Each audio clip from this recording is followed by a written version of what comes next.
Hello बच्चों, कैसे हैं आप? I hope you all are doing well.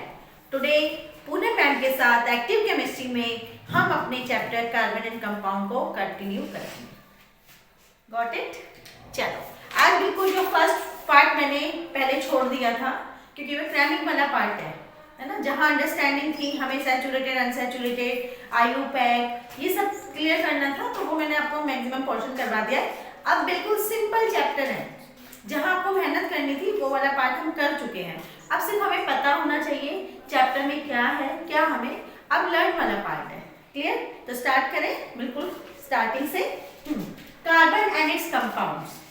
तो बच्चों, क्योंकि जैसे आपको चैप्टर के नाम से पता चल रहा है कार्बन, तो we will study about carbon.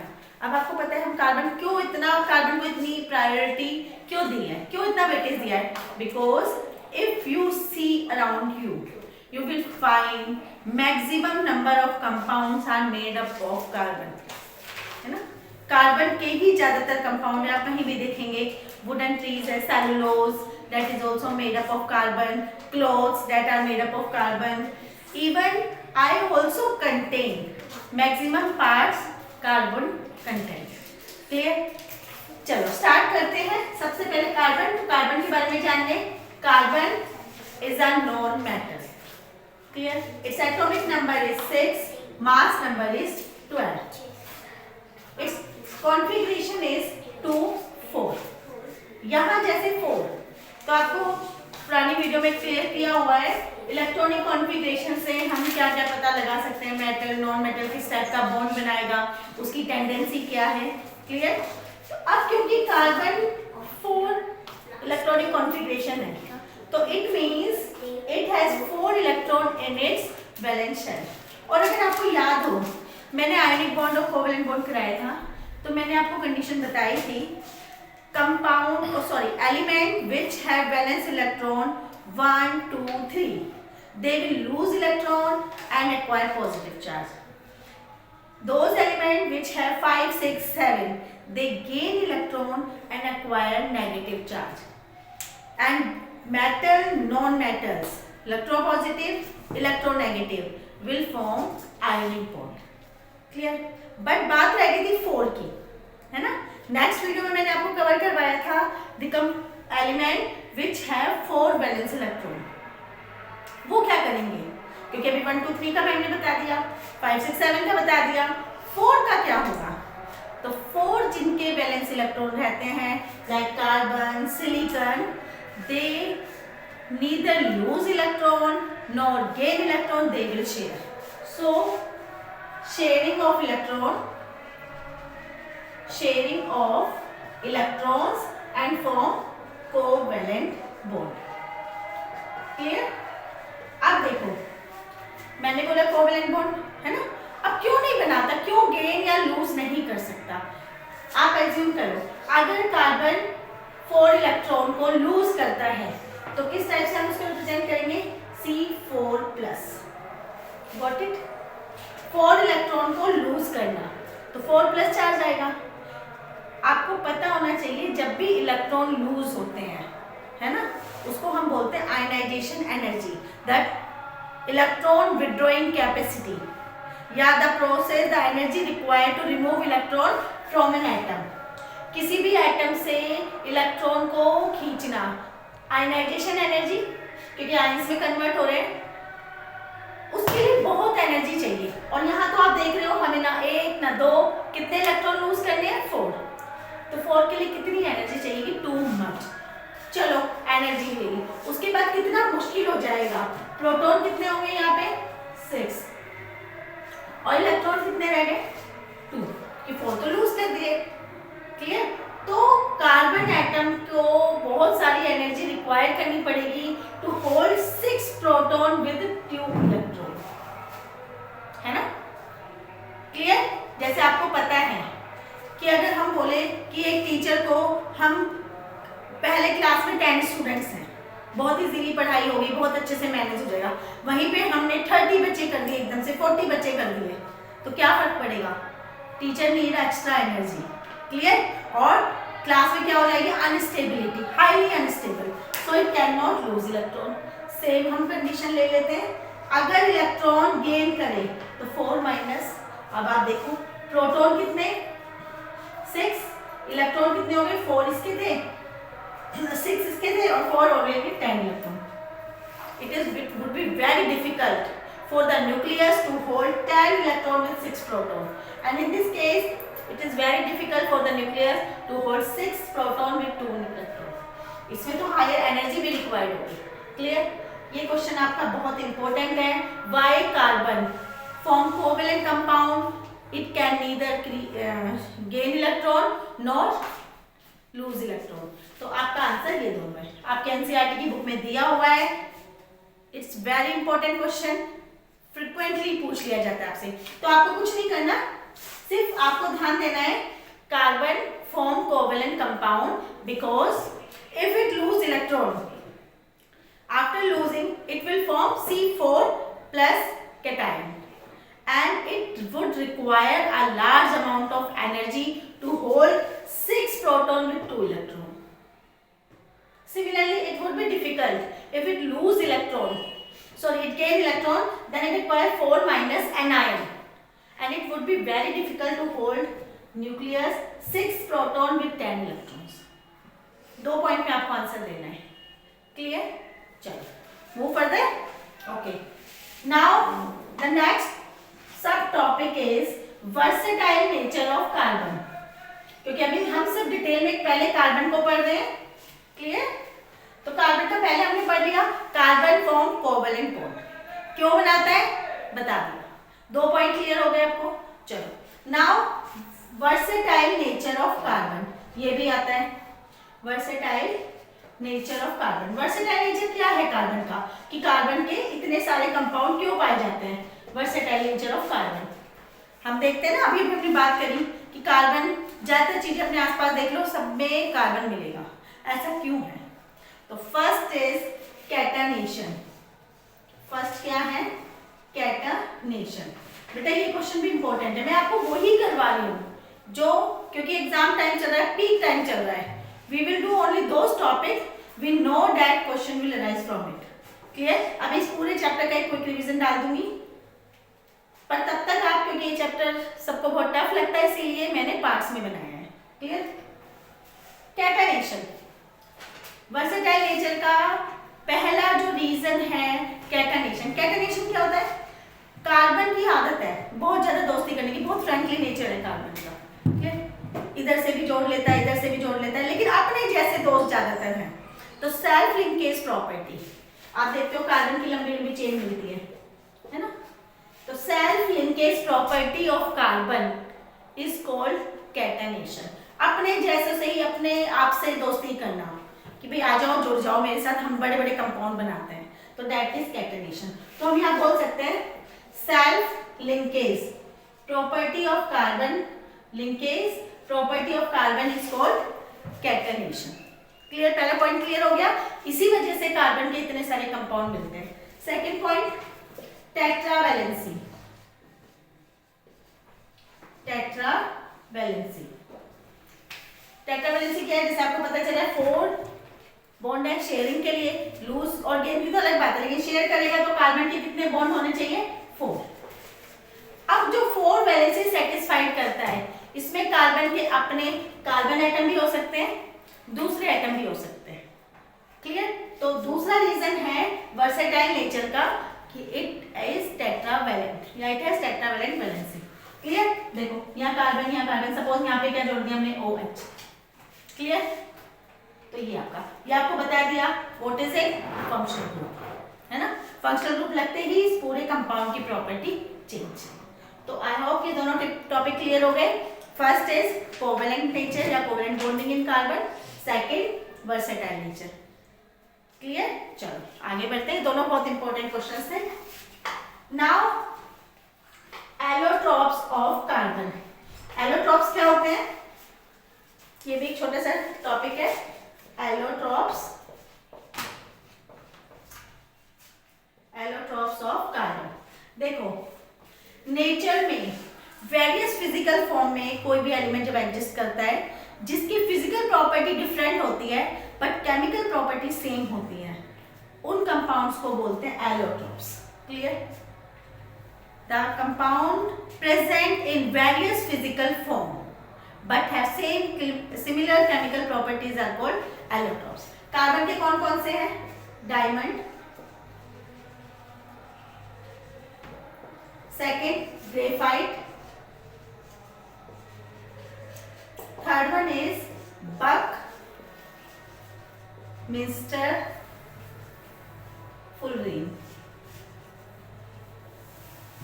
Clear? Diamond, graphite, buckminster fullerene. इनके शॉर्ट पॉइंट में मैं आपको याद करवा रही हूँ क्या क्या पूछा था. हार्डेस्ट मटेरियल नॉन, आप सबको पता है हार्डेस्ट मटेरियल. फिर lustre,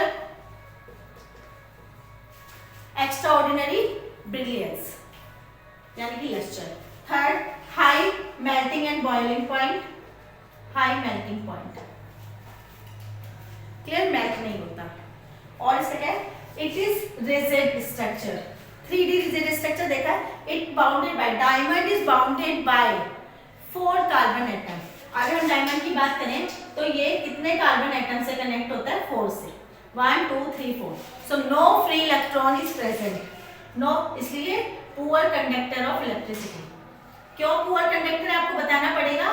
poor conductor means no free electron is present in it because it is bounded with 4 carbon atom and there is no vacant space. So it is rigid, 3D rigid structure. 3D rigid structure. Clear? Hardest material known, lustrous, high melting point, poor conductor of electricity and it is colorless, transparent. You know, है ना? बहुत luster होता है, transparent दिखता है. Then graphite, grayish black. Colour कैसा हो गया? Greyish black. फिर हाई मेल्टिंग पॉइंट इसका भी होता है, high melting point. Then colour हमने बता दिया, सॉफ्ट होता है. ये कैसा होता है? सॉफ्ट होता है. और पुअर लस्टरस होता है ये भी. And good conductor, good conductor. क्योंकि जो ग्रेफाइट में कार्बन है वो सिर्फ 3 कार्बन से जुड़ी रहती है. एक आपका फ्री है, कहीं भी घूमे. ठीक है? 1 electron is free and that one free electron when moved it can conduct electricity. So graphite is a good conductor. You know जितने भी हम रोड वगैरह इलेक्ट्रोड बनाते हैं तो कार्बन की भी होती है. क्लियर? कार्बन के जो स्ट्रक्चर होता है हेक्सागोनल लेयर्स में होता है ना. जो इसका स्ट्रक्चर बनता है कैसा बनता है? हेक्सागोनल लेयर में, एक के ऊपर एक स्ट्रक्चर, स्टैक्स टाइप स्ट्रक्चर. और कितने कार्बन अटैच होते हैं? 3 कार्बन होते हैं तो it form hexagonal structure. Clear? अब बकमिंस्टर फुलरेंस. बकमिंस्टर फुलरेंस में कार्बन 60 होते हैं. शेप कैसी होती है? फुटबॉल. ठीक है? और इसमें 20 आपके हेक्सागोन्स एंड 12 पेंटागन्स अरेंज इस स्ट्रक्चर में. Clear? Carbon 60 Buckminster fullerenes, football shape होती है और 20 hexagons and 12 pentagons alternate arrange होते हैं. डन?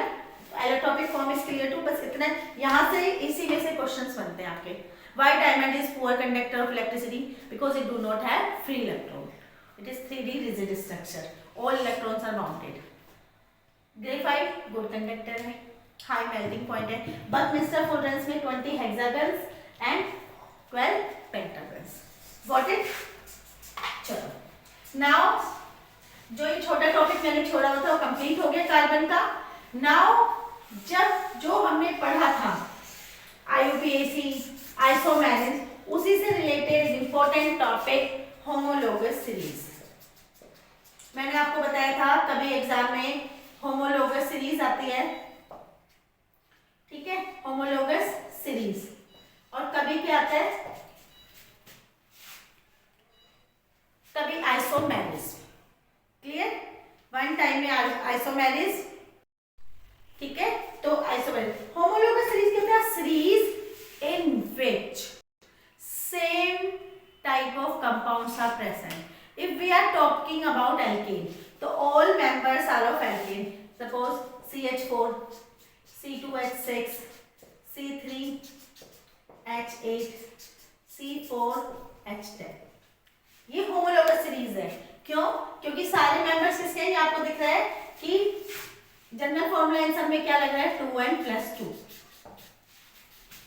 आगे समझ में? Methane, ethane, propane, butane. Similarly अगर आप बात करो एल्को, मैं क्लोरो ग्रुप लगा दूं CH3Cl, क्लोरोमीथेन। क्लियर? यहाँ पे लगा दिया C2H5Cl, क्लोरोइथेन, C3H7 प्रोपाइल। ठीक है? अब देखो इन सबका जनरल फॉर्मूला सेम है। यहाँ पे देखो C1H कितने 2 1 2 + 2 4, C2H कितने हो गए 6। इधर भी अगर आप देखो C कितने हैं 1, यहाँ 1 लगाया 2n प्लस इस वाले में फॉर्मूला क्या लगा CnH 2n+1 और Cl सब में हो रहा है C2 लिखा 2 to the 4 + 5 और Cl। तो the series in which all compounds have same general formula, same chemical properties and same method of preparation। अब आपसे पहले डेफिनेशन पूछेंगे व्हाट आर होमोलोगस सीरीज, तो आप जितने कैरेक्टरिस्टिक हैं वो आप डेफिनेशन में कंबाइन करके लिख सकते हैं। एग्जांपल में आप ये एग्जांपल भी दे सकते हैं, कोई सा भी एग्जांपल दे सकते हैं, पर सेम मेंबर होने चाहिए। क्लियर? ये सबसे इजी पड़ता है, इसीलिए हम इसको ले लेते हैं। क्लियर? आप देखो कैरेक्टरिस्टिक पूछते हैं। First characteristic same general formula. Clear? Second same method. ये कैरेक्टरिस्टिक है होमोलोगस सीरीज के, आपसे पूछा जाता है पूरा अच्छा खासा एक क्वेश्चन 3 मार्क्स का आता है। What is homologous series? Give one example, right it's characteristic. 4 characteristic पूछ लेता है, 2 कैरेक्टरिस्टिक भी पूछ लेता है। तो सेम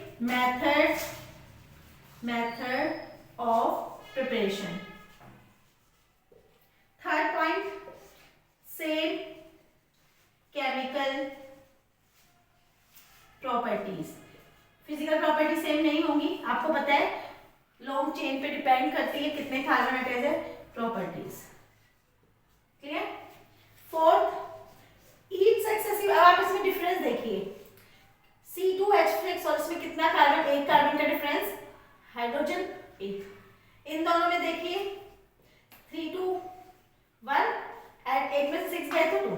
हर सक्सेसिव मेंबर में प्रीवियस वन से कितना डिफरेंस है CH2 group. Each successive member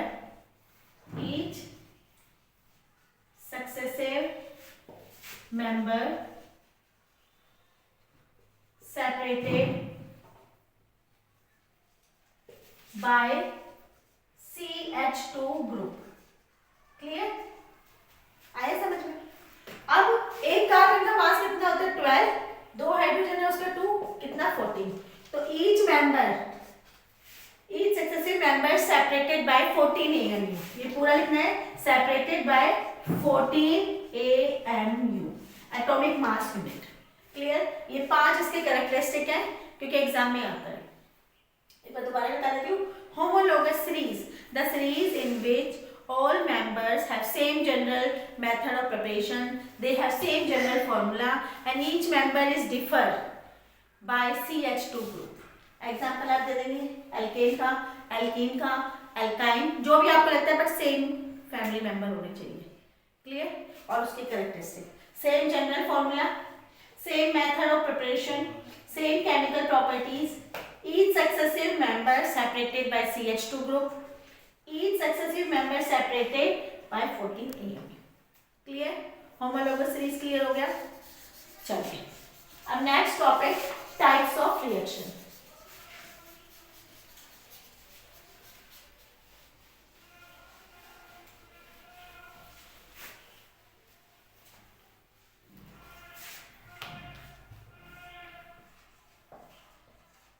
of reaction.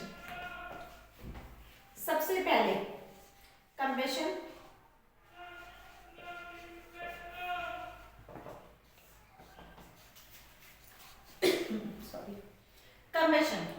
कंबेशन को हम बर्निंग भी बोलते हैं। The process in which a fuel is burn in the presence of oxygen and it give carbon dioxide and water. Suppose कोई भी फ्यूल ले लो, हमने फ्यूल ले लिया मीथेन। मीथेन कॉमन फ्यूल है, नेचुरल गैस। याद है कंबेशन एंड फ्लेम हमने बनाई हुई है फिर भी। चलो फ्यूल कोई भी कार्बन कंपाउंड हम लेते हैं इट इज बेस्ट। क्लियर। तो natural gas because it contain 95% methane, इसको हम ऑक्सीजन के प्रेजेंस में बर्न करेंगे तो ये प्रोसेस बर्निंग भी है कंबेशन। Clear. Always product will be CO2 plus H2O plus heat and light. Clear. ये प्रोसेस है कंबेशन। यहाँ पे आपको ध्यान रखना है अगर मैंने आपको कुछ भी नहीं दिया है तो you will consider it complete कंबेशन। Clear. और कंप्लीट कंबेशन में फ्लेम का कलर जो लाइट का कलर होगा इसका कैसा होगा, ब्लू। क्लियर। यहीं पे अगर मैं आपको दे देती incomplete combustion then carbon oxygen give, यहाँ पे बस चेंज आ जाता कार्बन मोनोऑक्साइड। यहाँ पे क्या बनता आपका प्रोडक्ट कार्बन मोनोऑक्साइड और बाकी H2O plus heat plus light. Clear. और यहाँ पे फ्लेम का कलर कैसा हो जाता है, येलो। क्लियर है। अब बैलेंसिंग में भी फर्क पड़ता है ना, बैलेंस आप करके देख लोगे। C1 1, हाइड्रोजन 2 हमने यहाँ पे 2 लगा दिया, ऑक्सीजन 2 यहाँ पे 2 2 4 तो यहाँ पे 2। यहाँ पे अगर आप देखेंगे कार्बन 1 1, हाइड्रोजन 4 यहाँ पे आप देखोगे ऑक्सीजन कितनी हो रही है 2 + 3 तो हम यहाँ पे 3/2 भी कर सकते हैं। अब बच्चों देखो यहीं पे एक बैलेंसिंग आती है, जब अगर आपको फ्रैक्शन में नहीं दिया ऑप्शन या आपको फ्रैक्शन में नहीं चाहिए तो फ्रैक्शन हटाने का तरीका क्या होता है, यहाँ पे 2 है फ्रैक्शन में तो इस पूरी की पूरी को 2 से मल्टीप्लाई कर दो। क्लियर। क्योंकि हमें 2 हटाना है तो ये हो गया 2CH4 plus 3O2 give 2CO plus 4H2O। अब देखो कार्बन 2 हाइड्रोजन 8 ऑक्सीजन 3 2 6 यहाँ पे भी 2 4 + 6। Got it. तो अगर आपको फ्रैक्शन में चाहिए फ्रैक्शन में नहीं चाहिए तो डिनोमिनेटर जो फ्रैक्शन का डिनोमिनेटर है उससे पूरी इक्वेशन को मल्टीप्लाई कर दो। Got it. कंबेशन process clear. अब यहाँ पे ये भी पॉइंट है, सैचुरेटेड कंपाउंड होंगे वो मोस्टली क्या कैसी फ्लेम देंगे, blue flame. Unsaturated compound yellow flame. Clear. चलो नेक्स्ट रिएक्शन ऑक्सीडेशन।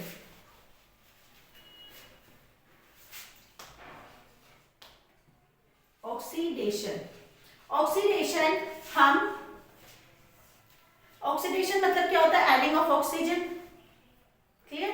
या फिर रिमूवल ऑफ हाइड्रोजन। अब यहाँ पे ऑक्सीडाइजिंग एजेंट हम क्या लेंगे, एसिडिफाइड K2Cr2O7 पोटेशियम डाइक्रोमेट या पोटेशियम परमैंगनेट KMnO4। क्लियर। जब हम ऑक्सीडेशन करेंगे सपोज हमने किया अल्कोहल का CH3CH2OH, इसका जब हम ऑक्सीडेशन करेंगे यहाँ पे मैंने रिएजेंट का नाम लिख लिया KMnO4, इन दोनों में से कोई भी ले सकता है। आपको ध्यान रखना है सिर्फ आपको CH2OH की जगह क्या इंट्रोड्यूस कर लेना है, COOH। जब भी आप देखोगे तो यहाँ पे क्या बन जाएगा CH3COOH। क्लियर। देखो कितना भी लंबा कंपाउंड हो CH3CH2CH2OH। अब आपको पता है सिर्फ आपको CH2OH की जगह क्या लगाना है, COH। तो आपका प्रोडक्ट क्या बन जाएगा CH3CH2COH। क्लियर। और मैंने आपको बताया अगर फंक्शनल ग्रुप में कार्बन है you have to count in parent chain, तो it is propanoic acid, it is ethanoic acid. Got it. चलो ऑक्सीडेशन क्लियर हो गया। Oxidising agent K2Cr2O7 acidified potassium dichromate, KMnO4 potassium permanganate. Got it. चलो third reaction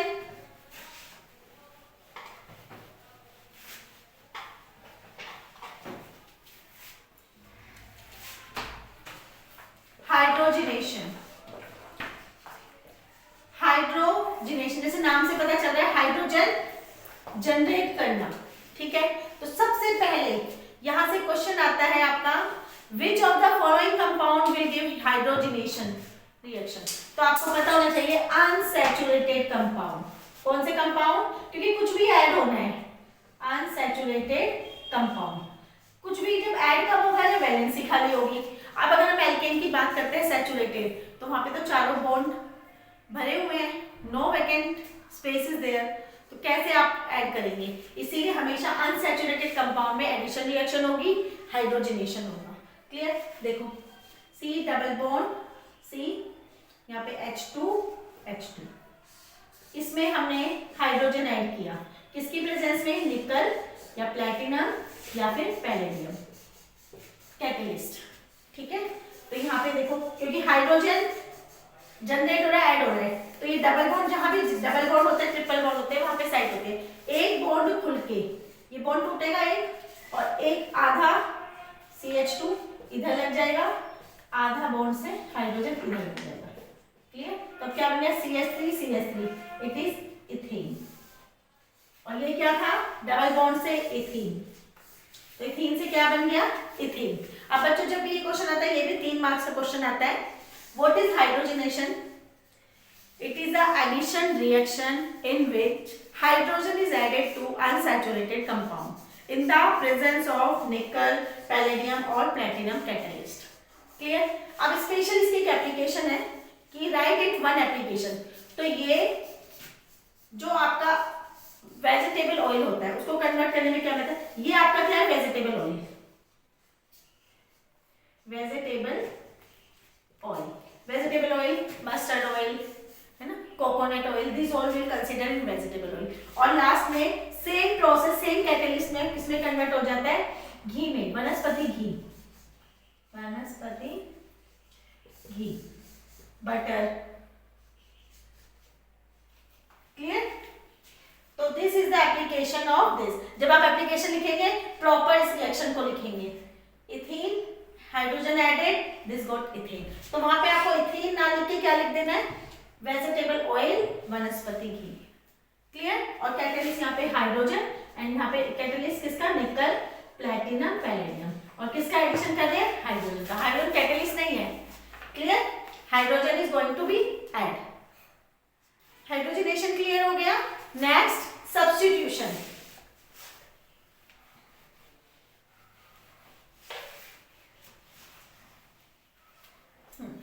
substitution जैसे नाम से पता चला है, सब्स्टिट्यूट करना,